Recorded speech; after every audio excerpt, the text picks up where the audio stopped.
Hello everyone, আজকে আবার চলে আসলাম একটা ছোট্ট টিপস দেওয়ার জন্য। তো তার আগে বলে নিই যে আজকে বাসায় গেস্ট আসবে, এই জন্য অনেক রান্নাবান্না হচ্ছে। আমি সব রান্নাবান্না করছি, ভালোই লাগছে, অনেক এনজয় করছি। যাই হোক, তো আমি যে টিপস নিয়ে কথা বলতে চাচ্ছিলাম সেটা হচ্ছে, আমাকে অনেকে জিজ্ঞাসা করেন যে আমি আমার ভিডিওতে যে মিউজিকগুলো দিই এটাতে কপিরাইট আসে কিনা।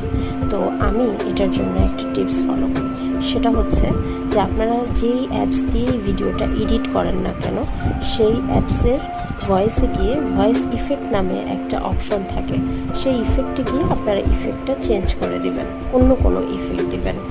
দেন আপনাদের আর যে কোনো মিউজিক আপনারা অ্যাড করেন না কেন, আপনাদের কোনো কপিরাইট আসবে না। তো সবাই ভালো থাকবেন, আর আমার ভিডিওটা উপভোগ করার জন্য আপনাদের সবাইকে অনেক অনেক ধন্যবাদ।